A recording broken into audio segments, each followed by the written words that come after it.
manfaat yang dapat kita amalkan dalam kehidupan kita sehari-hari. Amin ya rabbal alamin. Hadirin hadirat pemirsa Al-Bahjah TV dan pendengar setia radioku dimanapun Anda berada. Selanjutnya mari kita dengarkan dan kita simak pembahasan tafsir Al-Quran yang tentunya akan disampaikan oleh guru kita tercinta Abu Yahya. Dan insyaallah pada kesempatan kali ini kita akan sama-sama mendengarkan pembahasan surat Hud ayat ke-42. Mari kita siapkan hati dan pikiran kita untuk menyimak ilmu yang akan beliau sampaikan. Kepada guru kita tercinta Abu Yahya, dengan segala hormat kami persilakan. Allahumma salli ala Sayyidina Muhammad. Allahumma salli ala Sayyidina Muhammad. Udhkuru salata ala Nabi Muhammad.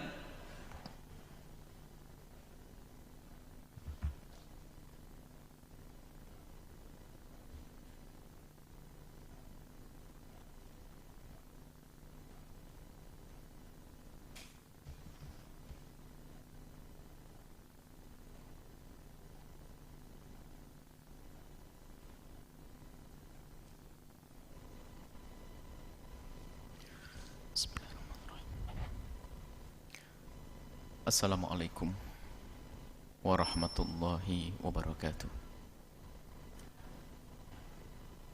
Alhamdulillahi nahmaduhu subhanahu wa ta'ala hamdan yuwafi ni'mahu wa yukafi'u mazidah. Ya Rabbana lakal hamdu kama yanbaghi li jalali wajhika wa 'azimi sultanika. Subhanaka la nuhsi thana'an 'alaika anta kama athnaita 'ala nafsik. ولك الحمد ولك الشكر على ذلك. اللهم صل وسلم على حبيبنا سيدنا محمد وعلى آله وأصحابه والتابعين لهم بإحسان إلى يوم الدين. اللهم يا ربنا علمنا التأويل وفقهنا في الدين. اللهم يا ربنا علمنا التأويل وفقهنا في الدين.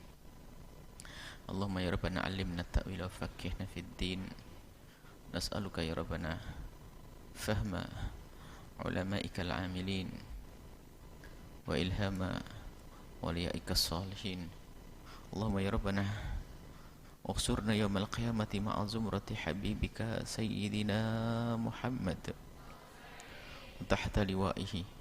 Allahumma ya Rabbana rizukna taubata qabla al-maut wa syahadata 'inda al-maut wal jannata ba'dal maut. Amma ba'd. Yang sangat kami cintai, kami muliakan para pecinta Al-Quran, cinta baginda Nabi, perindu ridha Allah yang kami cintai. Alhamdulillah kita bisa melanjutkan rutinitas kita, kegiatan kita, yaitu kita bersama-sama membaca firman Allah, kemudian mentadabburi, merenungi firman-firman Allah, dan itulah yang diperintahkan. Dan semoga Allah memberikan kepada kita pemahaman yang benar, beri ilmu yang manfaat, dan semoga Allah memudahkan kita di dalam mengamalkan ilmu tersebut. Baik, kita masih di surat Hud dan kita sudah sampai kepada firman Allah di surat Hud di ayat yang ke-42. A'udzubillahi minasyaitonirrajim. Bismillahirrahmanirrahim. وهي تجري بهم في موج كالجبال ونادى نوح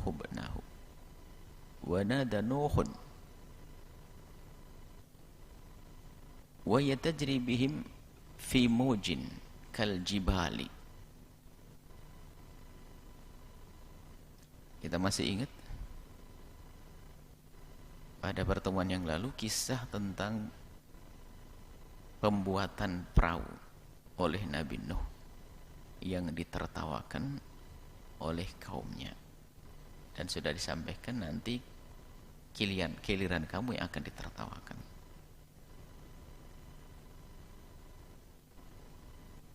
Betul, akhirnya turun hujan deras dan memancar mata-mata air. Air terus meninggi hingga perahu pun terangkat. Wa yatajri bihim, dan kapal Nabi Nuh itu berjalan bihim dengan mereka. Fi maujin, diiringi dengan gelombang. Kal jibali, laksana gunung. Jadi kapal itu berjalan tapi diiringi dengan gelombang-gelombang laksana gunung. Tapi selamat. Artinya ini betul-betul ditunjukkan. Allah ingin menunjukkan kepada kaum Nabi Nuh tentang karunia-Nya, biarpun dihantam ombak yang segede gunung pun ternyata tetap saja terjaga itu perahu karena sudah dijanjikan akan diselamatkan oleh Allah. Wa nada Nuhun, kemudian Sayyidina Nabi Nuh memanggil anaknya. Salah satu putra beliau ini tidak mau bergabung. Wa kana fi ma'zilin, terpisah dari perahu, tidak berada di perahu. Ya bunayya irkab, wahai anakku naiklah. Kalau dibaca langsung irkam ma'ana, cuman asal kalimat dari irkab. Naiklah wahai engkau anakku. Diajak. Wahai anakku naiklah engkau. Ma'ana dengan kami. Wala takun, jangan engkau bersama ma'al kafirina, orang-orang yang ingkar, yang enggak mau percaya dengan bapakmu ini. Bapakmu ini utusan Allah, Nabi, ikut nak.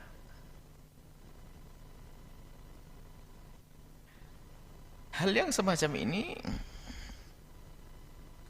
dihadirkan oleh Allah sebagai kisah yang bisa kita ambil hikmah adalah dari sisi bahwasanya biarpun seorang nabi sudah benar di dalam mendidiknya, akan tapi masih ada juga yang salah satu anaknya tidak mau ikut. Ini adalah pelajaran bagi siapapun, jangan harus semakin yakin bahwasanya hidayah itu adalah dari Allah. Biarpun itu anak seorang nabi, tapi kalau Allah tidak memilihnya sebagai orang yang mendapatkan hidayah, maka dia akan jauh dari hidayah. Padahal bapaknya. Jadi bagi seorang tua, asalkan sudah mendidik dengan benar, nggak boleh terlalu terpuruk. Yang salah adalah orang tua tidak mendidik, tidak mengajar, kemudian anaknya keluar dari jalur kebenaran, maka dia akan mendapatkan wabahnya, akan mendapatkan hukumannya karena keteledoran seorang tua. Dan memang kisah nabi-nabi ini untuk kita jadi pelajaran. Ada wanita beriman bersuami kafir. Ada wanita laki-laki beriman, istrinya nggak benar kayak Nabi Lut.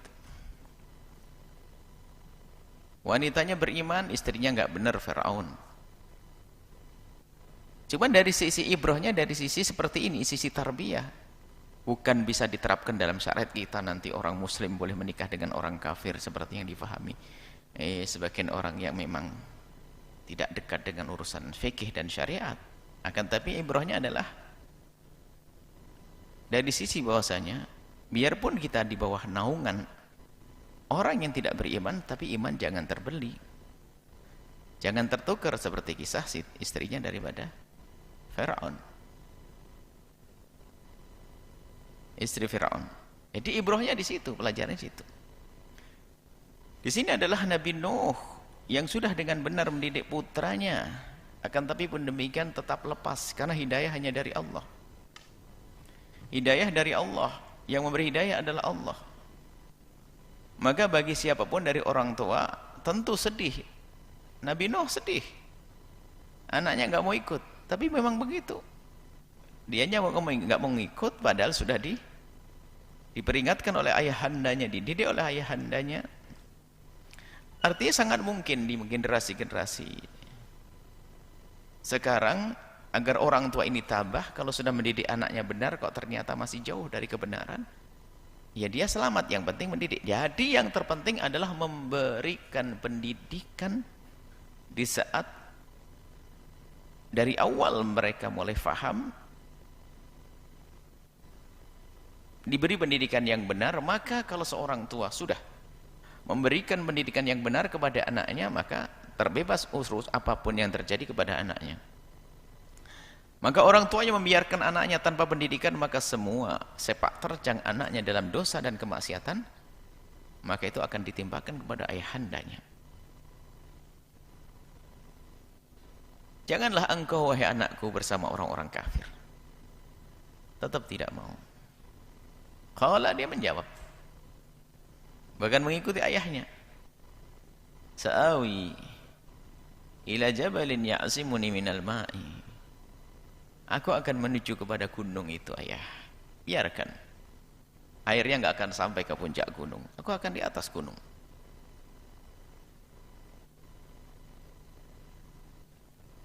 Dijawab oleh Nabi Nuh. Qala la asimal yawma min amrillah illa man rahim. Wahai anakku, tidak ada tempat perlindungan. Untuk cari keselamatan enggak ada. Kecuali dari Allah. Ini dari hukuman dari ini, dari musibah yang Allah timpakan. Ini enggak ada yang bisa selamat. Kecuali Allah beri kasih sayang. Yang diberi kasih sayang yang masuk perahu, masuklah perahu nak. Tetap tidak mau. Wahala bainahumal mauju. Di saat terjadi dialog semacam itu, tiba-tiba dipisahlah antara Nabi Nuh dengan putranya oleh ombak yang bergelombang. Hilanglah itu anak. Fakana minal mughraqin. Akhirnya putra Nabi Nuh termasuk orang yang tenggelam bersama orang-orang kafir. Nah inilah kalau bicara pendidikan, subhanallah. Sedih kalau seandainya punya anak kayak Nabi Nuh ini. Tapi Nabi Nuh seorang nabi, tapi di sisi lain beliau ada seorang manusia. Maka nanti dilihat di ayat berikutnya, dia minta kepada Allah, menanyakan tentang keadaan putranya karena seorang ayah. Tentu ada kesedihan dengan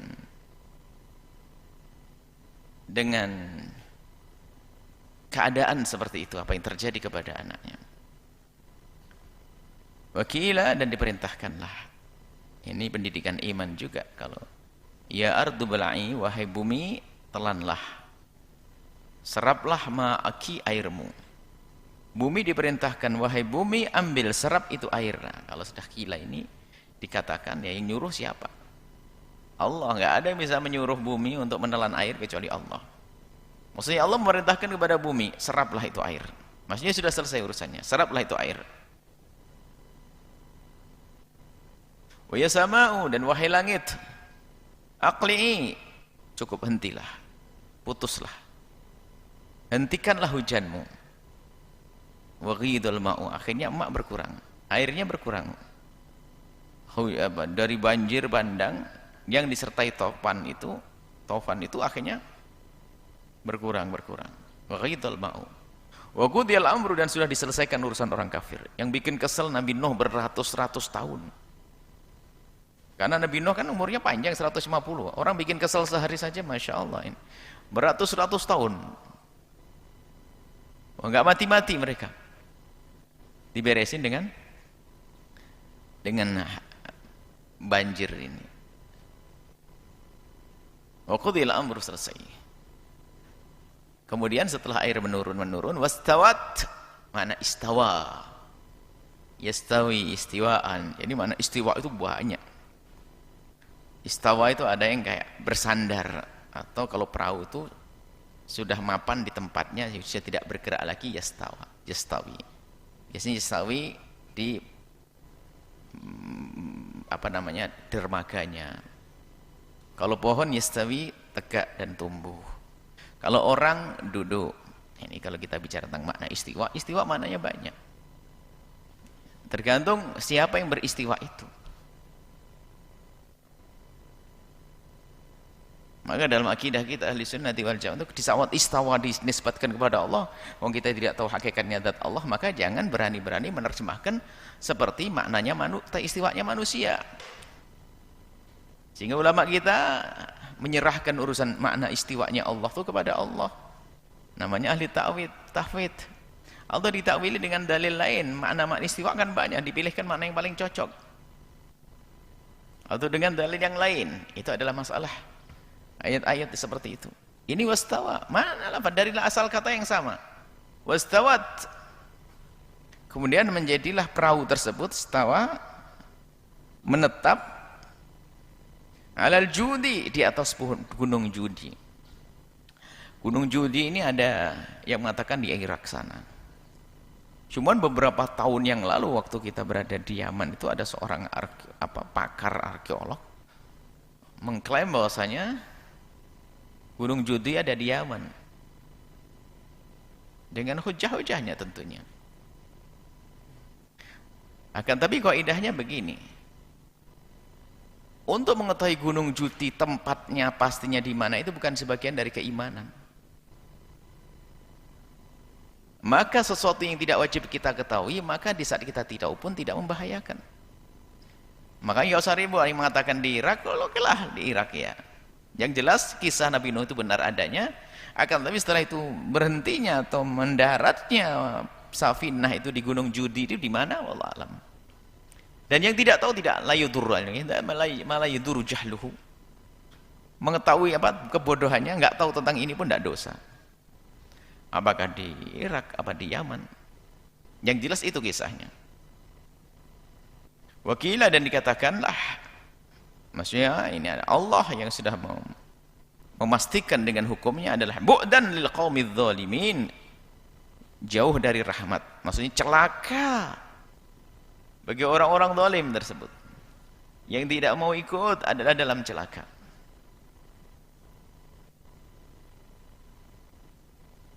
Wa nada Nuhun rabbah. Nah ini syafaqahnya seorang ayah, kasih sayang. Anaknya nanyakan, ya Allah, anakku kok hilang. Wa nada Nuhu rabbah. Kemudian Sayyidina Nabi Nuh menyeru kepada Tuhannya, yakni kepada Allah. Wa qala rabbi inna bani min ahli wa inna wa'dakal haqqu wa anta ahkamul hakimin. Sebelumnya sudah dijanjikan keluargamu akan selamat, wahai Nuh. Tahu-tahunya dalam kenyataannya adalah apa? Ada salah satu keluarganya tenggelam. Nabi Nuh berkata kepada Allah, minta, ya Allah, innabni min ahli. Dia itu anakku, itu keluargaku. Dan sudah kau janjikan selamat. Wa inna wa'dakal haqqu, dan janjimu benar ya Allah, tapi kok tenggelam anak saya ya Allah. Wa anta ahkamul hakimin, dan sungguh engkau maha bijak. Lihat, bertanya tapi masih itu adalah tarbiyah bagi kita.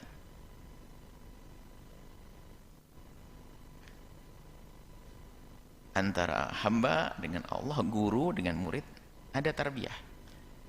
Jadi jangan lupa dengan menisbatkan kebijakan kepada Allah. Kalau kita kepada guru pun juga demikian. Sehingga ada satu tata krama mengatakan, seorang murid yang baik, kalau ingin mengusulkan sesuatu, jangan sampai ada kesan bahwasanya apa yang dimiliki dari ide itu lebih bagus dari omongan gurunya. Ini tidak beradab. Maka kalau punya usulan, seorang guru akan mengatakan begini, wahai guru, kami punya pendapat seperti ini untuk kemajuan ini dan ini. Akan tapi apapun bentuknya guru, pendapatku adalah pendapatku sebagai seorang murid, dan kami yakin pendapatmu adalah tentu yang lebih bijak dan lebih istimewa. Begitu guru dengan adab begitu akan mikir dan akan menjadi bijak benar, sehingga apa? Bisa menjalankan apa yang disampaikan oleh murid. Tapi guru ini lebih bagus daripada pendapat antum nih. Wah, ini kurang ajar nih orang. Sama gurunya kok main ngomong begitu, tidak beradab. Apa ini lebih bagus? Enggak pantas ngomong ke gurunya, "Syekh, ini adalah lebih bagus dari itu." Lebih bagus. Ente merasa pendapat ente lebih bagus dari guru ente. Kita kepada hamba beradab. Dan ini pendidikan dari Allah. Nabi Nuh memberi pendidikan. Bertanya tentang keadaan anaknya. Allah kan sudah berjanji akan menyelamatkan keluarganya. Tapi anaknya kok tenggelam. Sementara di sisi lain keyakinan Nabi Nuh, Allah tidak akan zalim. Bahkan beliau adalah ahkamul hakimin. Paling adilnya seorang hakim dalam menjalankan. Paling adilnya orang yang adil. Paling adilnya di antara yang adil. Zat yang maha adil di antara yang adil. Kalau kita menemukan manusia adil, bijak, hakim bijak, maka Allah adalah ahkamul hakimin, paling bijak di antara yang bijak. Maksudnya apa? Tidak ada kebijakan seperti kebijakan Allah.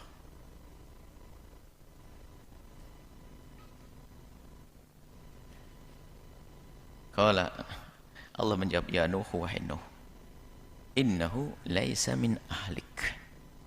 Nas Al-Quran. Syekh Mutawalli Sya'rawi menjelaskan, lihat, ahlun yang sesungguhnya adalah ahlun bil ittiba'i wal iqtida'.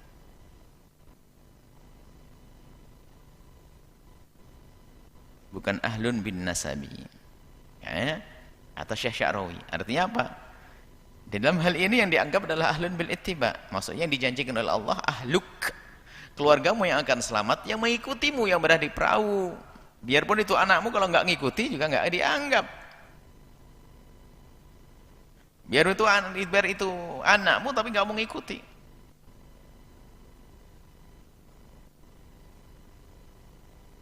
Laisa min ahlik, innahu laisa min ahlika, bukan dari golongan keluargamu. Oh, nggak mau ikut kamu. Maka urusan kita dengan Nabi seperti itu. Tapi kalau mengikuti, biarpun bukan dari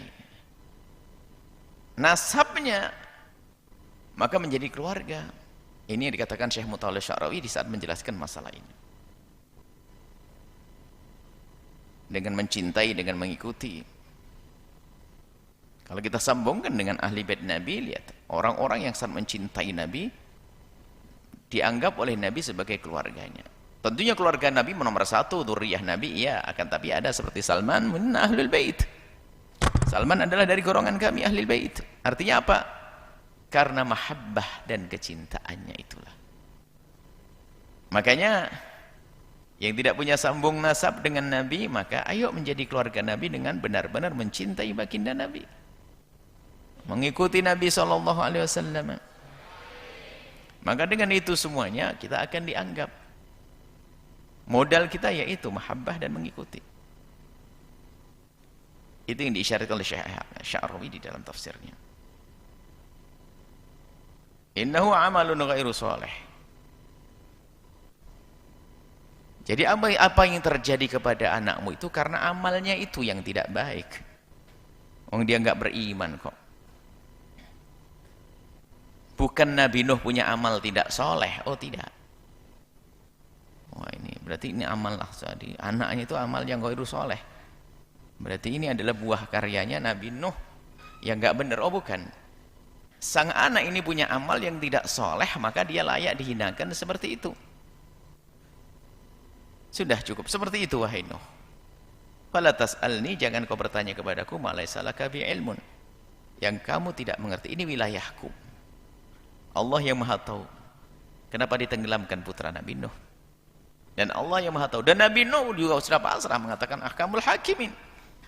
Bukan Nabi Nuh memprotes, hanya bertanya saja. Tapi sudah di stop oleh Allah. La tas'alni, jangan tanya lagi kayak begitu ya. Ini a'idzuka an takuna minal jahilin. Aku ingatkan kamu wahai Nuh, jangan engkau menjadi orang-orang yang jahil. Di sini adalah orang yang tidak beriman, yang ingkar.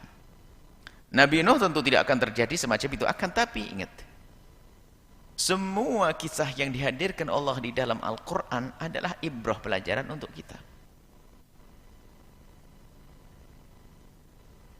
Semua yang ada di dalam Al-Quran tentang kisah-kisah Nabi terdahulu ini ada hikmah-hikmah, adab, akhlak yang sangat patut dan memang dihadirkan oleh Allah untuk diteladani.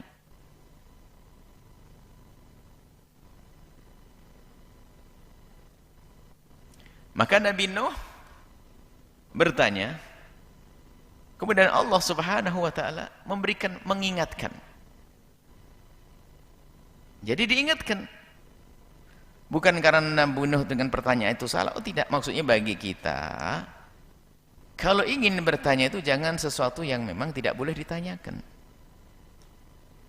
Bertanya yang aneh-aneh, yang tidak ada hubungannya dengan kemaslahatan kita pribadi, kemaslahatan kita dalam kebersamaan, tidak ada hubungannya dengan keimanan. Bertanya kepada seorang guru besar, seorang alim, sesuatu yang nggak berguna.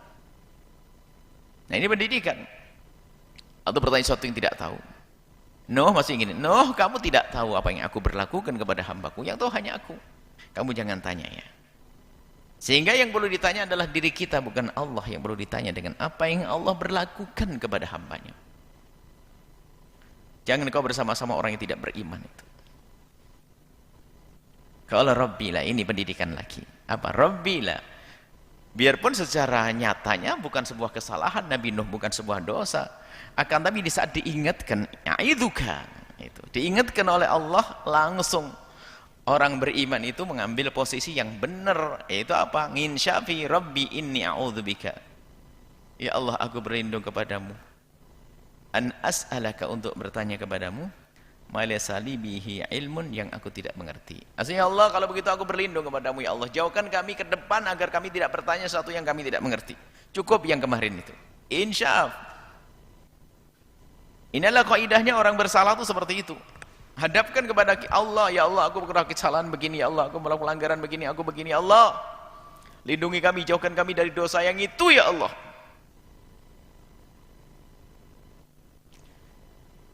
Jangan sampai terjadi di masa yang akan datang, ya Allah, aku sadar itu kesalahanku ya Allah. Nah, ini kesadaran itu kan penting, yang bisa mengekang dia, untuk membatasi dia untuk melakukan kesalahan di hari-hari berikutnya. Minta dilindungi oleh Allah dari apa yang, terhadap apa yang akan mereka lakukan, yang akan dilakukan ke depannya, minta perlindungan. Adapun yang lalu bagaimana? Lihat. Wa illa taghfirli wa tarhamni akum minal khasirin. Yang aku rindu hanya pengampunanmu ya Allah. Nah, inilah minta dijaga, kemudian minta maaf. Ini adab yang luar biasa antara kita dengan sesama. Kalau ada orang mengingatkan, jangan mendahulukan kita dengan emosi.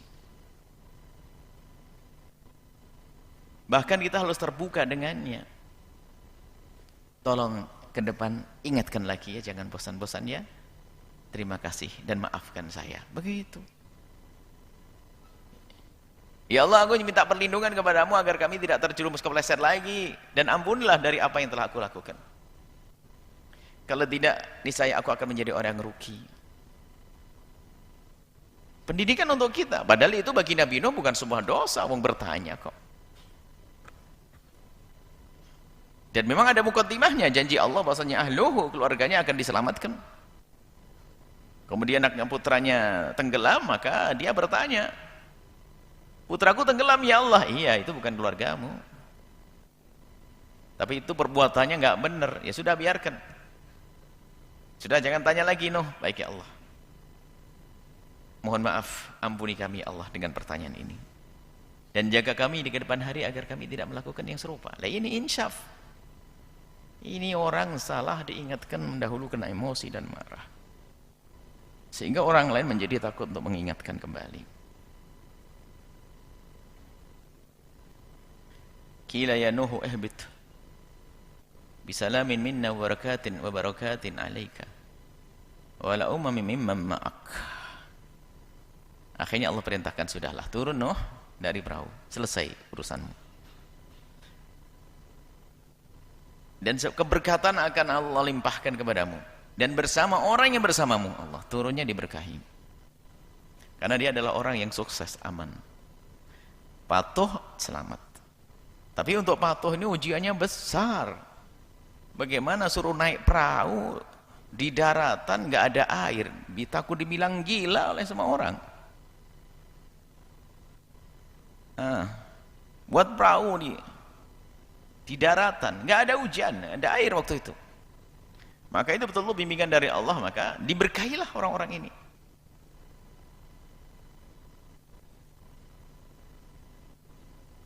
Wa umamun, tapi ada sekelompok lagi setelah itu. Sanumatti'uhum. Ada nanti kaum juga yang Allah beri karunia-karunia. Tsumma yamassuhum minna adzabun alim, kemudian setelah itu mendapatkan siksa yang pedih. Nah, ini kisahnya nanti, subhanallah ya. Dari dua orang, Nabi Adam dan Siti Hawa. Ini kan orang kenal Allah semuanya. Muncul keturunan. Ada kisah Qabil Habil, ada yang baik dan tidak baik. Bermasalah lagi, dibersihkan lagi. Yang bersama Nabi Nuh kan ahli iman semuanya, super. Ketemu keturunannya, ada pergeseran nilai. Ada dua amil, ada dua sebab, diantaranya adalah ghaflah, kelalaian dari orang itu sendiri, nggak peduli dengan petuah, karena ada hawa nafsu dalam dirinya. Kelalaian, biarpun anaknya Nabi, anaknya Ustadz, kalau tidak waspada juga lalai dia, nggak sadar tentang dia itu anaknya siapa. Biarpun anaknya Ustadz, akan tapi kalau dia tidak ada kesadaran, maka dia akan hilang daripada jalur yang benar. Ghaflah, lalai. Dan lalai ini ada sebab yang kedua adalah karena sesuatu yang di luar. Padahal anaknya orang soleh yang beriman, cuman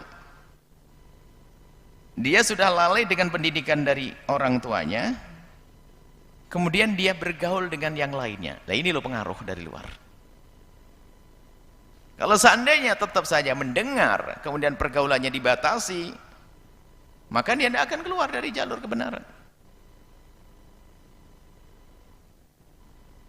Nah, ya? Nah ini pentingnya memperhatikan tentang pendidikan.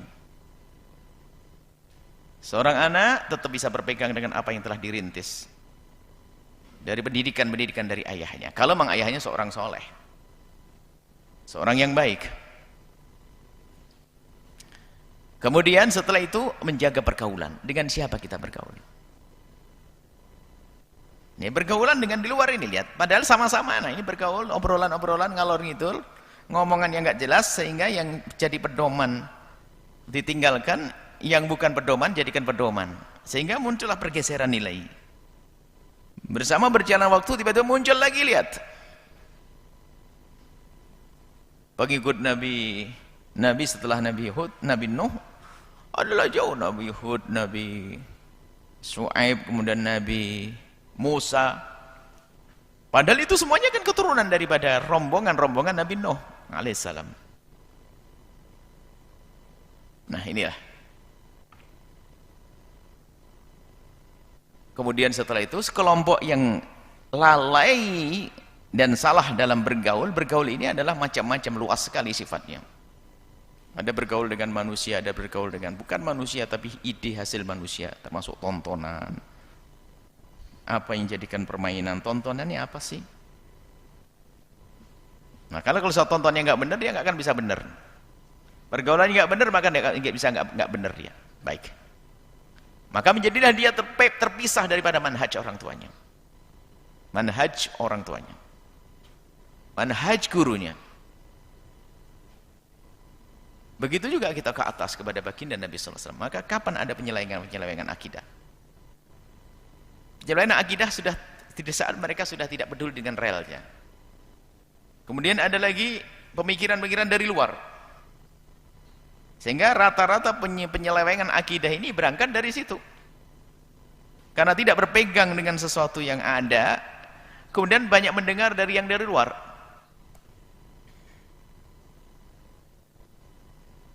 Maka muncullah akidah-akidah sesat selama ini. Karena ada perembesan atau pencemaran daripada akidah-akidah yang lain. Nah, inilah yang bisa kita ambil bahasanya, hati-hati. Biarpun kita dari keluarga yang baik, keluarga yang benar, akan tapi kalau kita sudah tidak yakin dengan manhaj, kita berada di akidah ahli sunnati wal jamaati. Itu harus kita pegangi. Kalau kita sudah tidak berpegang, kemudian sok kita gayanya pengen mendengar berita, akidah sendiri aja nggak mateng, pengen membaca wawasan tentang akidah-akidah, sesat nanti. Makanya manhaj orang tua kita, guru-guru kita itu adalah tahqiq dulu. Jangan kemana-mana. Belajar madhab Syafi'i dulu. Akidah Asy'ari dulu matangkan, jangan langsung perbandingan urusan akidah, nanti stres kita. Jangan bergaul dengan yang lain dulu, pastikan dulu kita matang, baru nanti kita bermanfaat untuk yang lainnya.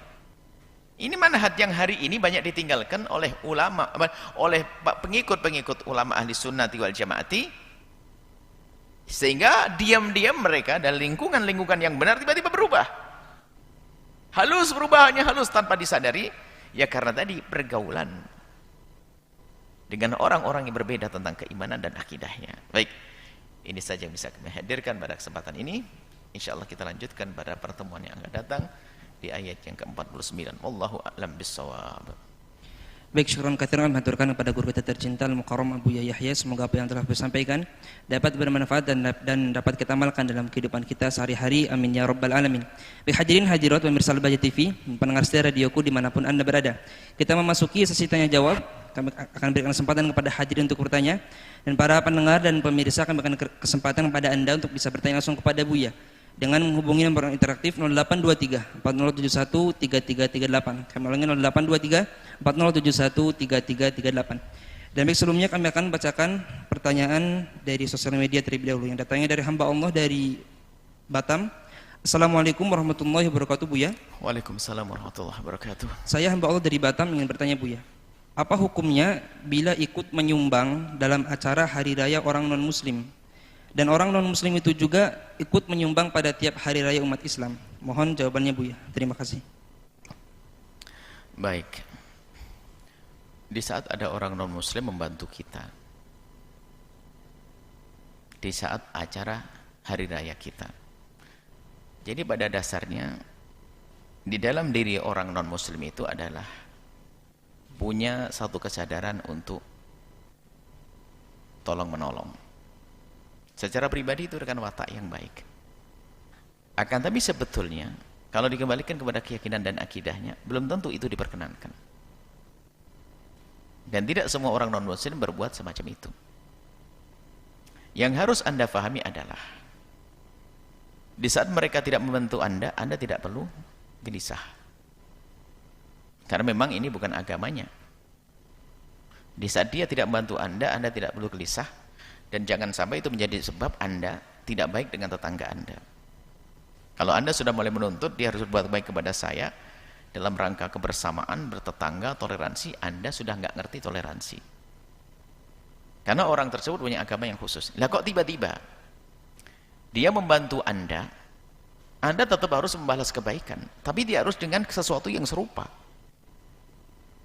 Jika yang serupa itu adalah dilarang,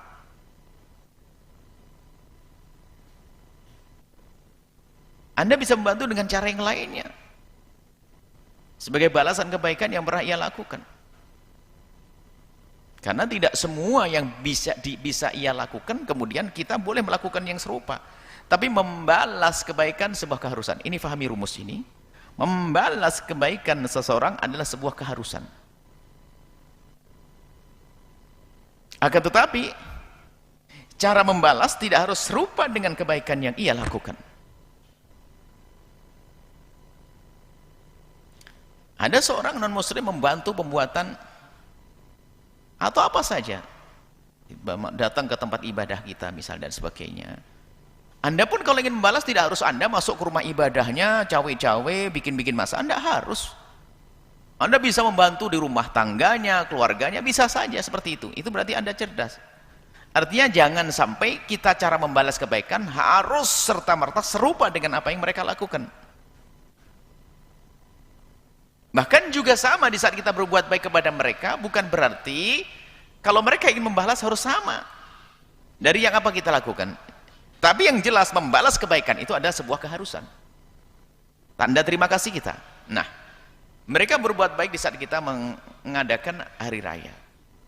Kemudian di saat hari raya mereka, jika itu ada urusannya dengan keimanan, maka kita tidak boleh membantu. Cuman kita tetap membalas kebaikan di waktu yang berbeda. Mungkin setelah hari raya kita membalas. Karena pas hari raya kita banyak rezeki, kita balas dengan kebaikan yang Masya Allah. Kalau kita sudah biasa dengan yang demikian ini, nyaman. Di saat mereka punya kegiatan khusus yang ada hubungannya dengan agamanya, bahkan ada hubungannya dengan keimanan, mereka akan maklum juga. Kita bisa membantu urusan pribadi dan keluarganya di sebelumnya atau di setelahnya. Jangan dipaskan dari itu, karena ini ada hubungannya dengan keimanan. Seperti itu. Jadi tidak serta-merta Anda membalas, tapi Anda balas kebaikan dengan cara yang lain. Tidak berarti Anda harus ikut mengagungkan syiar mereka.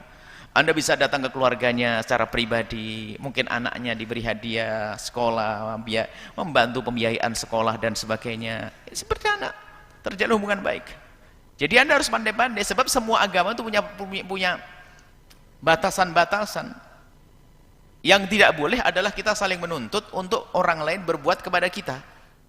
Berarti kita berbuat baik nggak tulus. Anda menolong seorang Nasrani, tapi Anda menuntut dia membalas, nggak benar. Kalau Anda ingin dapat pahala dari Allah, tolong orang Nasrani itu karena Allah, bukan karena kita mengharap orang Nasrani membalas kebaikan kita. Enggak, begitulah yang diajarkan Islam. Dan semoga orang di luar Islam mendengar apa yang kami sampaikan. Jadi wajib membalas kebaikan seorang Nasrani, wajib. Dan jika kita berbuat baik kepada seorang Nasrani, bukan kita minta dibalas oleh dia, tidak. Kita minta balasan dari Allah. Dan hendaknya seperti yang kita lakukan. Coba, kalau memang begini kisahnya, siapapun yang berurusan dengan kita nyaman, karena kita membantu orang Hindu, orang Buddha, orang yang Nasrani, urusan pribadi, keluarganya, dia lapar, kita kasih makan, dia sakit, kita obati, dia minta bantuan, kita bantu. Di selain urusan agamanya, maka bagi mereka adalah indah. Dan kita berbuat itu bukan minta dibalas kok. Nah inilah seperti itu. Jadi biarpun dia sudah membantu kepada Anda di hari raya kita, maka bukan serta-merta kita membantu dia di hari raya mereka. Maka Anda bisa membantu sesuatu untuk pribadi keluarga mereka di hari sebelumnya, jauh-jauh atau setelahnya. Jangan di hari itu. Karena apa? Bisa jadi hari raya yang Anda sebutkan adalah ada hubungannya dengan pengagungan Tuhan-Tuhan yang mereka yakini. Maka hal itu tidak diperkenankan bagi kita. Dan ini adalah cara yang harus kita lakukan seperti itu. Membalas kebaikan itu harus, cuman caranya harus benar. Jangan sampai mencampur adukkan agama nanti. Ini saja insya Allah. Semoga tetap terjalin jalinan yang baik antar agama. Tanpa harus kita melebur, artinya harus hilang identitas keagamaan kita. Semua berprinsip dengan agama masing-masing, agar tapi tanpa saling menuntut dan tanpa saling merendahkan. Tanpa saling menuntut, tanpa saling merendahkan, maka itu adalah hidup yang diajarkan oleh baginda Nabi Muhammad SAW. Wallahu a'lam bishawab. Baik, kemudian pertanyaan selanjutnya Bu ya, datang dari hamba Allah dari Ngawi. Assalamualaikum warahmatullahi wabarakatuh Bu ya. Waalaikumsalam warahmatullahi wabarakatuh. Saya hamba Allah dari Ngawi mau bertanya Bu ya, apa hukum baca kitab maulid tanpa ijazahnya Bu ya? Terima kasih. Membaca kitab maulid apa saja, asalkan isinya sejarah tentang baginda Nabi dan benar, yang biasanya dibaca di majelis-majelis maulid, itu ya sah-sah saja biarpun tanpa ijazah. Wong di dalamnya isinya hadis Nabi dan kisah Nabi, kok pakai ijazah? Yang nggak pakai ijazah juga sah. Anda baca apa saja sah. Hanya makna ijazah itu adalah makna kedekatan, keterikatan antara kita dengan guru, sehingga ada sanad. Dalam amalan ya, dalam amalan seperti itu. Kalau kita menemukan buku tentang sejarah Nabi, kita boleh membacanya dan kita boleh bacakan kepada orang lain.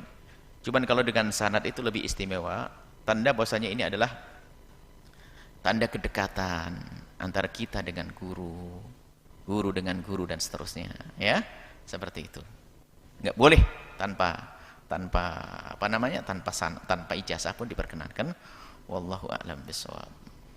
Kemudian pertanyaan selanjutnya Bu ya. Assalamualaikum warahmatullahi wabarakatuh. Waalaikumsalam warahmatullahi wabarakatuh. Saya hamba Allah dari Kuningan mau bertanya Bu ya. Saya membangun usaha atau buka toko sendiri, namun modalnya dari bank konvensional Bu ya. Pinjaman selama 3 tahun Bu ya, dan sekarang sudah 1,5 tahun. Saya menyesal dan bertaubat Bu ya. Apakah saya boleh kalau ingin infak atau sedekah? Sementara saya punya usaha tapi dari hasil riba dan belum lunas juga Bu ya. Mohon jawabannya Buya. Saya hamba Allah dari Kuningan, sangat mencintai Buya. Tolong jadikan saya yang hina ini sebagai murid Buya. Terima kasih Buya. Baik, Masya Allah, terima kasih atas semangatnya untuk tobat dan hijrah. Langka orang seperti Anda ini, yang banyak adalah terlena dengan amal baik. Dia beramal baik banyak, nggak sadar urusannya dengan riba banyak. Tertipu dia, kasihan.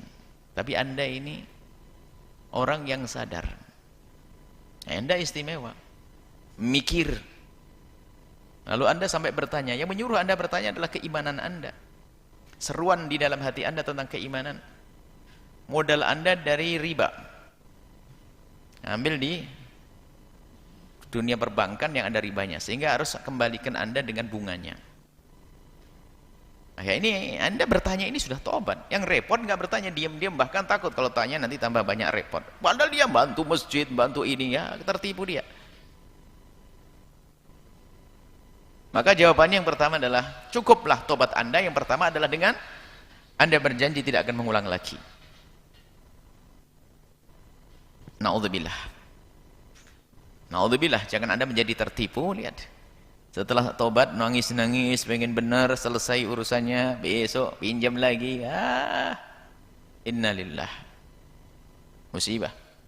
Dan banyak orang yang tertipu semacam itu, yang seperti diisyaratkan oleh Imam Ghazali. Tertipu, berbuat baik banyak, ternyata itu yang ngajak setan. Agar apa? Agar dia di saat melakukan keharaman gak kerasa, karena merasa dalam kebaikan. Yaitu tadi, urusannya riba gak beres-beres, oh bantuannya banyak, sedekahnya banyak. Na'udzubillah. Anda orang yang sadar, Anda istimewa. Tapi tetap kita doakan saudara-saudara kita yang belum diberi kesadaran, Allah beri kesadaran. Yang kesadarannya 10% menjadi naik 50% sampai 100%. Banyak di antara mereka yang sadarnya belum maksimal. Sadar pengen tobat tapi masih bingung. Lumayan masih ada kerinduan untuk tobat. Dan ini kami temukan banyak. Dan insya Allah kalau sudah ada kesadaran seperti itu, akan disampaikan Allah kepada kesadaran yang sempurna hingga terentaskan dari kehinaan riba. Yang pertama adalah tobat Anda adalah hindarkan. Berjanji Anda tidak akan mengulangi lagi. Maka dengan janji Anda untuk tidak mengulangi lagi ini sudah dihapus dosa Anda. Dan akan benar-benar dihapus kalau Anda lanjutkan. Yang kedua adalah, jika utang Anda itu, kalau utang dengan dunia seperti itu nggak bisa, Anda harus bayar. Kalau dalam fikih, bahasa fikih kan begini, yang wajib dibayar hanya apa namanya, intinya modalnya saja, tidak pakai tambahan. Tapi kalau enggak, Anda dituntut karena sudah berjanji dari awal, karena mereka tidak punya syariat kok. Tetap saja sama bunganya Anda harus bayar. Jadi kalau Anda bisa ngajukan agar tidak pakai bunga gimana? Kalau bisa alhamdulillah Anda minta. Kalau tidak bisa Anda harus membayarnya. Kenapa? Ya sudah janji dengan mereka, kalau Anda masuk penjara nanti. Anda bayari karena mau tidak mau. Pilihannya Anda selesaikan cepat. Nah, kemudian di saat Anda ini masih punya utang, Anda ingin berbuat baik, bagaimana ini? Kalau memang cara membayar, jadi utang Anda seperti itu, sebanyak itu utangnya. Biarpun sebagian daripada utang itu adalah bunga, yang semestinya Anda tidak boleh membayar. Akan tapi karena Anda berurusan dengan orang yang tidak ngerti agama, maka Anda harus bayar. Kalau tidak, Anda akan masuk penjara. Maka masalahnya Anda bayar, tapi Anda jangan ulangi lagi nanti. Anda bayar, berarti Anda utang itu. Ya. Kaidahnya kalau orang ingin berbuat baik adalah di saat tidak punya utang. Anda ingin berinfak dan sedekah di saat tidak punya utang. Kalau masih punya utang, Anda jangan berpikir tentang sedekah dulu. Kecuali utangnya belum jatuh tempo, misalnya pakai cicilan. Utang tersebut cicilannya per bulan adalah 3 juta. Dan Anda setiap bulan punya uang lebih dari 3 juta, maka asalkan cicilan yang sudah Anda tentukan ada, kelebihannya Anda baru boleh bersedekah. Karena apa? Ada kelebihannya. Untuk bayar utang sudah ada. Dan bayar utangnya belum jatuh tempo. Karena semua sesuai dengan temponya per bulan. Jadi Anda boleh bersedekah dengan catatan itu tidak mengganggu pembayaran utang Anda. Kalau itu mengganggu bayaran utang Anda, maka jawabnya adalah satu, Anda dahulukan bayar utang, jangan mikir sedekah. Bebaskan diri Anda dari riba, terlebih dahulu itu bebas. Bahkan kalau seandainya begini, Anda ingin sedekah sekarang, ada masjid yang sangat membutuhkan bantuan Anda. Anda ingin membantu putar 50 juta, pahalanya gede. Sementara utang Anda di bank itu masih berjangka 2 tahun. 2 tahun. Tapi ada ribanya. Ada ribanya. Cuman dari pihak perbankan mengatakan kalau Anda bayar sekarang tidak pakai riba, maka Anda harus bayar sekarang, nggak usah bantu masjid. Dahulukan menyelesaikan diri Anda dari dibebaskan dari jerat riba seperti itu. Ya, jelas. Jadi Anda boleh sedekah jika memang utang itu nggak bisa diberesi kecuali sesuai dengan aturan perbankan tersebut. Artinya apa? Utang itu jatuhnya belum tempo. Jadi kalau sudah utang jatuh tempo nggak boleh. Misalnya hari ini, bulan ini Anda harus bayar 3 juta. Sementara Anda tidak punya uang kecuali 3 juta. Ternyata Anda kasihkan 2 juta untuk bayar utang, 1 jutanya adalah untuk sedekah. Nggak benar sedekah Anda. Hawa nafsu, selesaikan utang Anda. Dan bayar utang hukumnya wajib. Pahalanya jauh lebih besar daripada yang sunnah. Hati-hati ya. Banyak orang tertipu. Mendahulukan sedekahnya daripada bayar utangnya. Naudzubillah. Wallahu a'lam bissawab. Baik, selanjutnya berikan kesempatan kepada hadirin untuk bertanya. Dari jamaah laki-laki 1 pertanyaan dan jamaah perempuan 1 pertanyaan dengan 1 orang. 1 pertanyaan, kami persilakan. Jamaah laki-laki terlebih dahulu.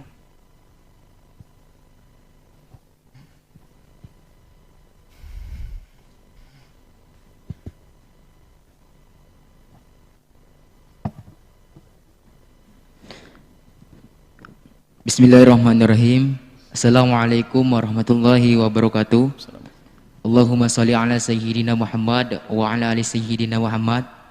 Afwan Buya, izin bertanya. Ada seseorang Buya, ketika sebelum mondok dia biasa saja di saat melihat lawan jenis Buya.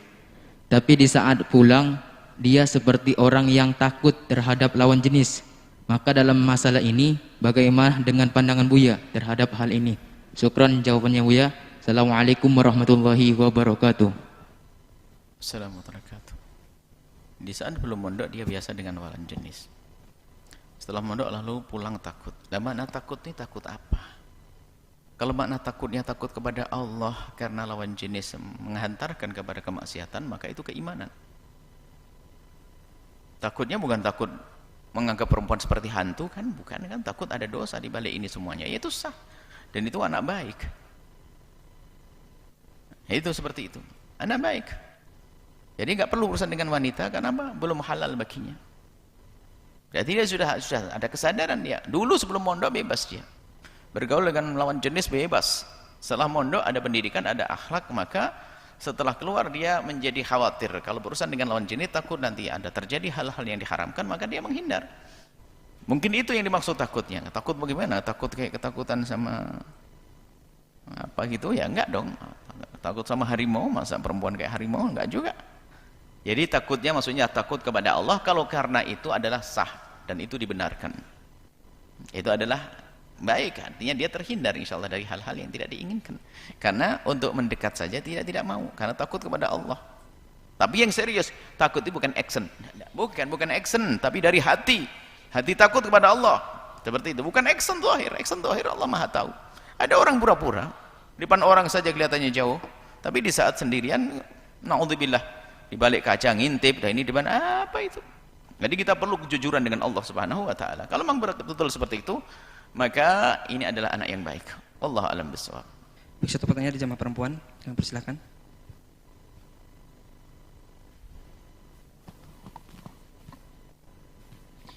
Bismillahirrahmanirrahim. Assalamualaikum warahmatullahi wabarakatuh. Waalaikumsalam warahmatullahi wabarakatuh. Allahumma salli ala sayyidina Muhammad wa ala ali sayyidina Muhammad. Sallallahu. Afwan Buya, izin bertanya. Buya, sebenarnya apa yang dimaksud dengan puasa Daud? Bagaimana pula asal-usulnya Buya? Dan apakah benar puasa Daud termasuk amalan sunnah yang sangat berat?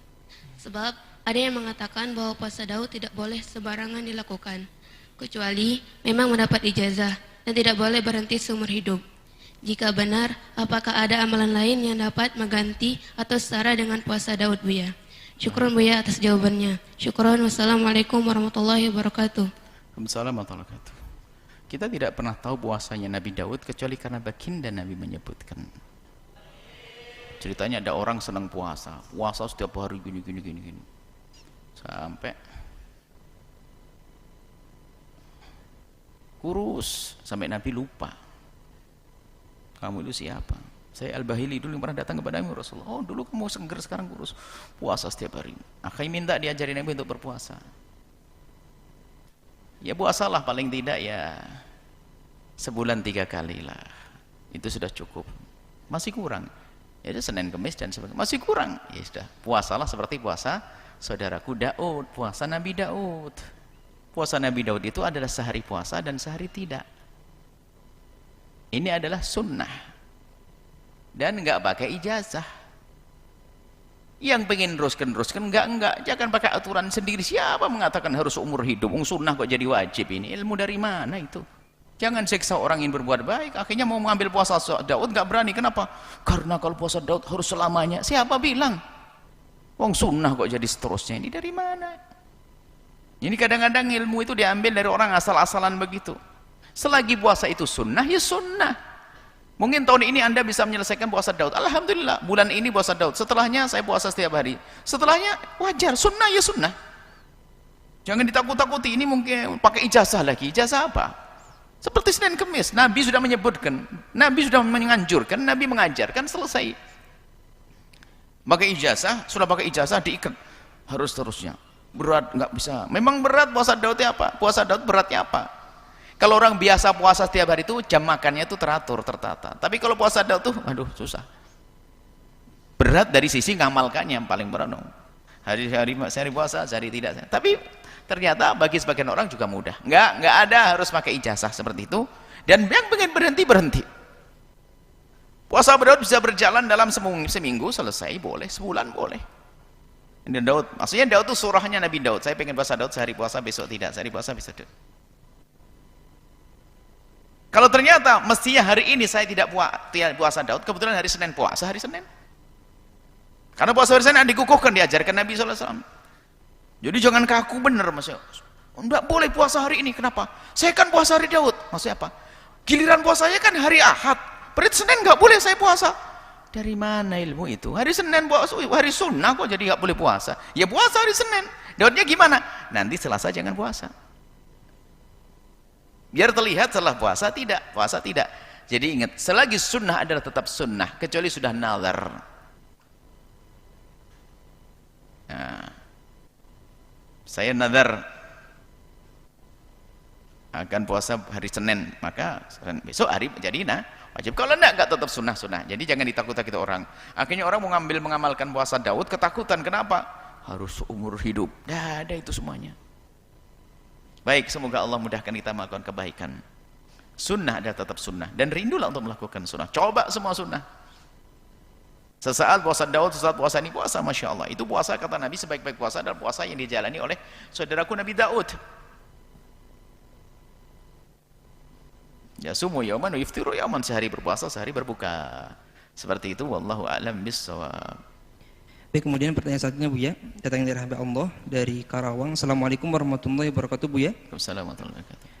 Saya hamba Allah dari Karawang, izin bertanya Buya, bagaimana dengan si bayi yang kencing? Apa setiap kencing kita harus selalu siram air ke bayi perempuan yang baru lahir? Karena biasanya kan cuma dilap aja Buya. Takut dia masuk angin kalau terus disiram air. Mohon jawabannya Buya, terima kasih. Baik, mensucikan bayi atau bukan bayi? Khususnya bayi. Ada hubungannya dengan kebersihan. Ada bersih tapi nggak suci. Contohnya dilap dengan tisu basah dan sebagainya. Bersih tapi tidak suci. Sebab yang mensucikan hanya adalah air. Maka hati-hati, kalau dilap dengan tisu basah tetap najis. Tapi tidak semua tidak najis. Kemudian ada hal lain lagi. Cara membersihkan dari bekas air kencing bukan harus dengan air saja, tapi dengan tisu kering juga bisa. Kalau tadi takut basah, pakai tisu kering. Habis, mohon maaf, bayi perempuannya kecil, buang air kecil, dipakai. Bahkan buang air besar pun pakai tisu kering. Nah, kemudian jika terpaksa harus bersihkan karena mungkin terlalu lama sehingga menjadi kering, sehingga kalau tidak pakai air, dengan tisu basah, sehingga dilap dengan tisu basah, tapi itu tetap najis. Dan najis dalam keadaan hajat semacam itu nggak ada masalah. Yang menjadi masalah haram tadumuh bin najasa itu adalah dalam keadaan nganggur, colak-colek najis.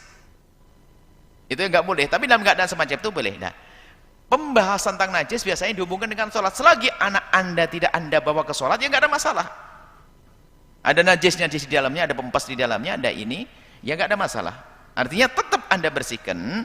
Kalau memang dengan air membahayakan bagi sang bayi menurut dokter, jangan, maka jangan pakai air, cukup anda dengan tisu kering. Atau anda lap dengan sapu tangan kalau anda tidak punya tisu. Selesai, tapi masih najis.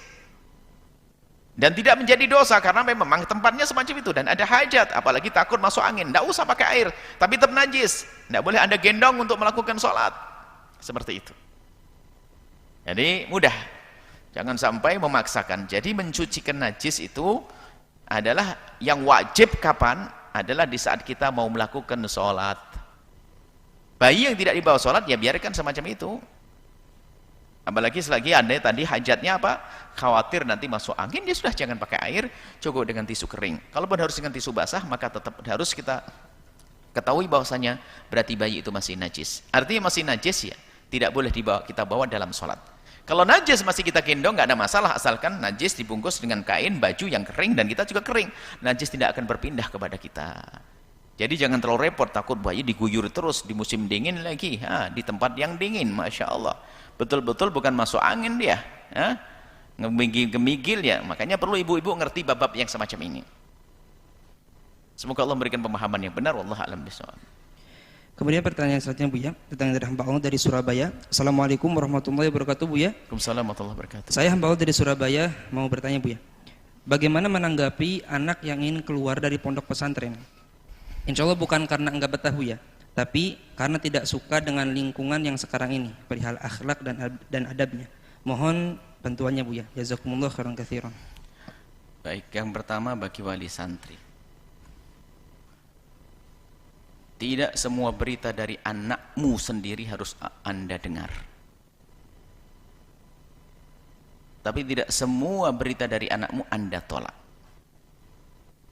Akan tapi jika anakmu mengadu tentang keadaan di pondok, dengar.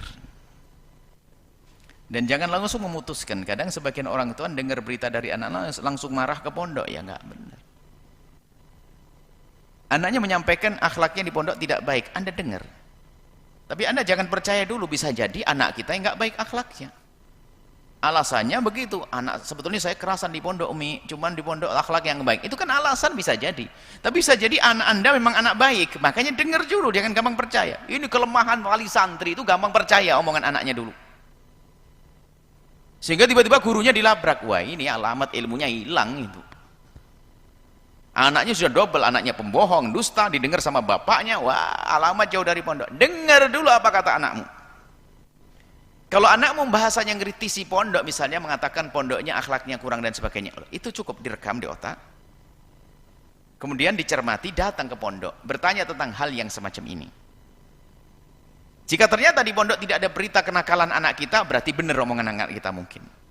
Tapi tak tanya bisa saja dikakikan, ya ibu mohon maaf, anak ibu ini nggak bisa diatur, ya Allah.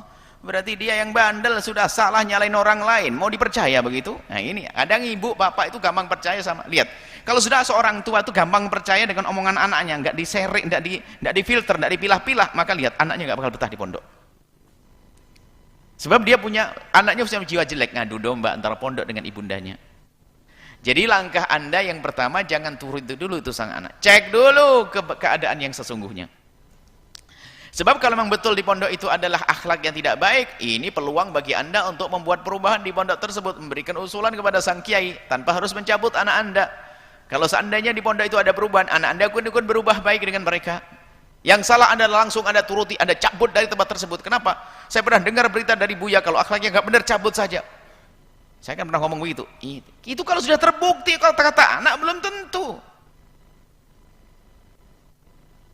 Kan pernah ada anak cerita kayak digebukin sama orang biru katanya. Dia jatuh sendiri bilang digebukin. Kan ada santri ngomong ke orang tuanya marah-marah kepada gurunya. Kenapa? Anak saya digebukin sama temennya. Mana gebukin? Mau dia naik sepeda jatuh biru kakinya. Hanya pengen pulang aja, sampai bohong begitu. Jadi Anda jangan gampang percaya langsung kepada anak, tapi jangan ditolak juga. Dengar dulu, rekam. Tugas Anda datang ke pondok, menanyakan tentang hakikatnya keadaan, atau bertanya dengan yang lainnya yang bisa dipercaya. Jangan asal mulut, asal kuping, asal ngomong.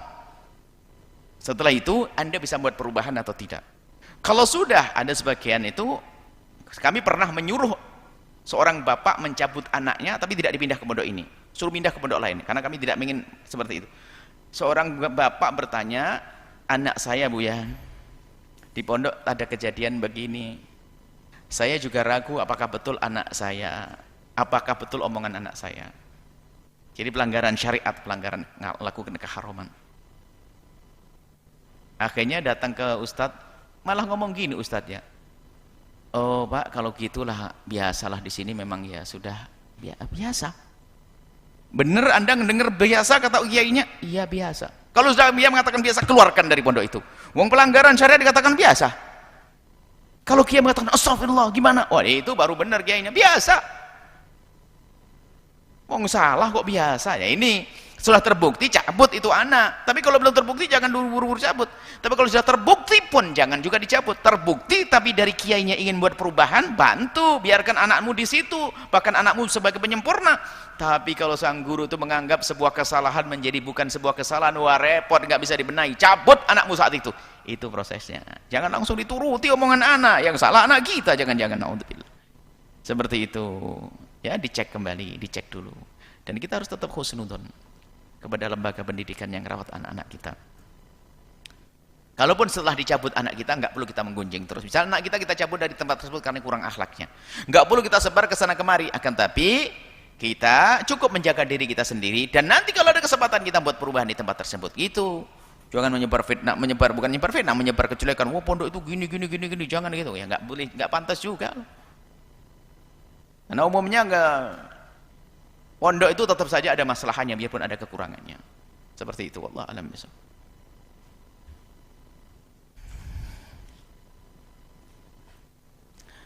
Jangan lupa untuk menyampaikan kepada yang lainnya bagi yang sudah bergabung dengan Facebook kami yang baru. Facebook yang lama sudah tidak dipakai, Facebook yang baru lagi dengan Buya Yahya Official.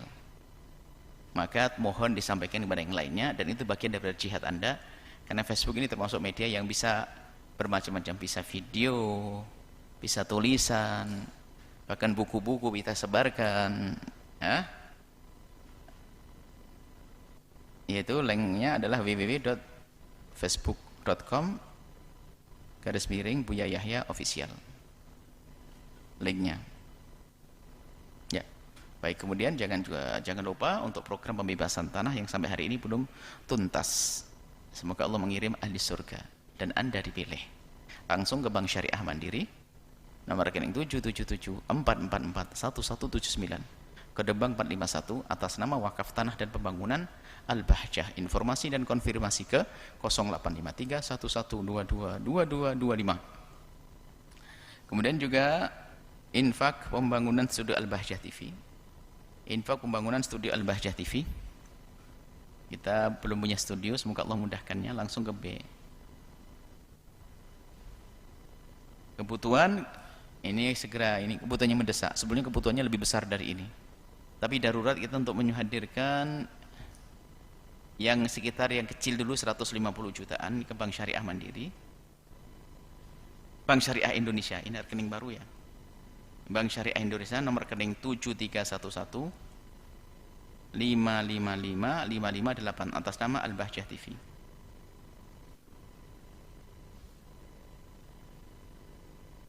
Program wakaf tanah Al-Bahjah juga. Jadi kita perkirakan saja yang ingin bergabung ya. Kita rata-rata harganya anggap saja lah 100.000 per meter. Terserah Anda pengen 100.000 per meter. Kemudian bagi yang sudah membeli satu meter, bukan di surga, nanti surga Anda 1 meter, tetap surgamu luas. Wah, sama 1 meter, nanti di surga cuma 1 meter. Enggak. Ya, dengan kemampuan Anda. Ya, langsung bisa transfer ke Wakaf Center Al-Bahjah, Bank Syariah Indonesia, nomor rekening 777444179 atas nama Wakaf Tanah Al-Bahjah. Kemudian juga Infak Center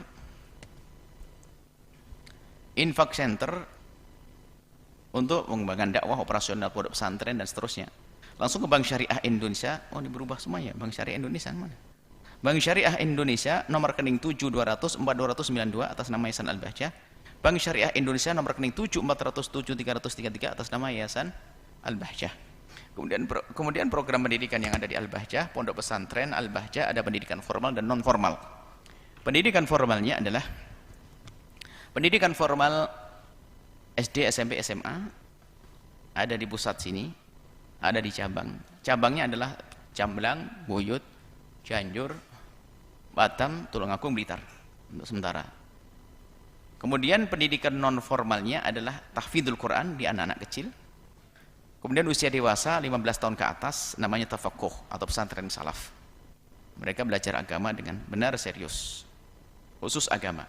Bagi yang ingin mendaftar Biarpun sudah ada yang ditutup, misalnya SMA pusat sudah ditutup, SMP pusat sudah ditutup. Tapi yang lain masih ada program-program yang lainnya, langsung saja ke kontak person, ke penerima, ke tim, hubungi langsung ke Ustadz Gunawan, nomor telepon 0821 7046 1846. Ustadz Ari 0857 2467 6697. Baik. Bisa saja insyaallah. Ada pengumuman bahasanya telah dibuka PMT Al-Bahjah cabang Buyut, cabang Kuningan, cabang Ciledug, cabang Aceh-Winangkun, cabang Raja Galuh. Insyaallah akan dibuka cabang-cabang selanjutnya. Silakan bergabung dengan PMT kita. Bergabung jadi mitra PMT, nabung dengan mengikuti program-program yang ada di dalamnya. Untuk informasi tentang PMT, telepon 0822 1500 0779. Baik, mari kita tutup dengan doa. Bismillahirrahmanirrahim. Alhamdulillahirrahmanirrahim. Allahumma salli ala sayyidina Muhammad wa ala sayyidina Muhammad. Allahumma arhamna wa la tu'adzibna wansurna wa la takhdhulna wa afina wa la tumridna wa akrimna wa la tuhinna wa athirna wa la tuthir alaina innaka ala kulli syai'in qadir. Allahumma ya Allah, pandang kami dengan kasih sayang dan cinta darimu. Berikan kepada kami segala kebaikan di dunia dan di akhirat. Ya Allah, ampuni kami, ampuni orang tua kami, ampuni guru-guru kami, ampuni kami semua ya Allah. Muliakan kami di dunia dan di akhirat. Ya Allah, ya Allah, jaga anak keturunan kami ya Allah. Jaga keluarga kami ya Allah. Jadikan kami menjadi keluarga kami yang sesungguhnya, keluarga ahli iman, keluarga ahli iman. Jangan ada satupun dari mereka yang lepas ya Allah. Ya Allah, pandang mereka dengan kasih sayang dan cinta darimu. Mudahkan kami dari membimbing anak-anak kami. Mudahkan kami dari untuk membimbing santri-santri kami. Mudah ya Allah, berikan kepada kami kecintaan yang sesungguhnya. Di antara kami saling mencintai karenamu ya Allah. Yang sempit rezeki lapangkan, rezeki kami dengan rezeki yang halal penuh berkah. Yang sakit sembuhkan, yang punya hutang mudahkan kami dalam bayar hutang kami. Dan berkailah semua yang hadir, yang menyaksikan, yang mendengar suara ini. Dan kami mohon berikan kepada semua yang telah berbuat baik kepada kami. Berikan segala kebaikan di dunia dan di akhirat untuk diri dan keluarga mereka.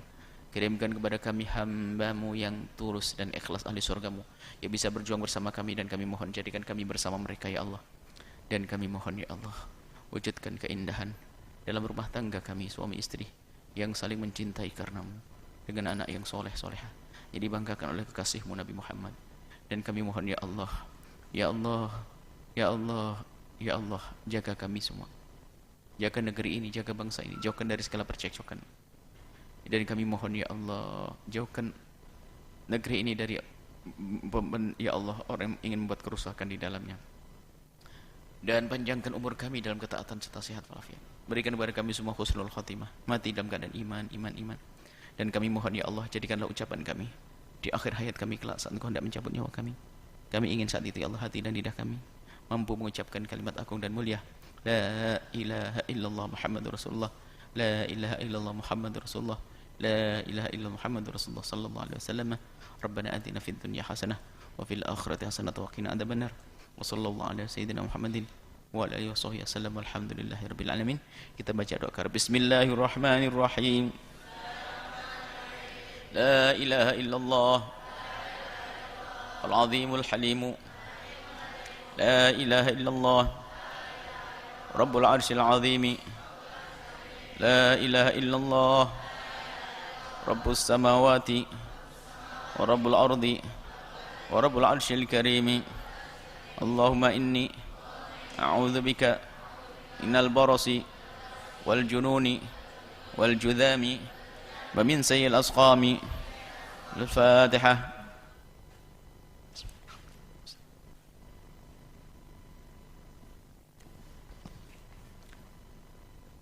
Assalamualaikum warahmatullahi wabarakatuh.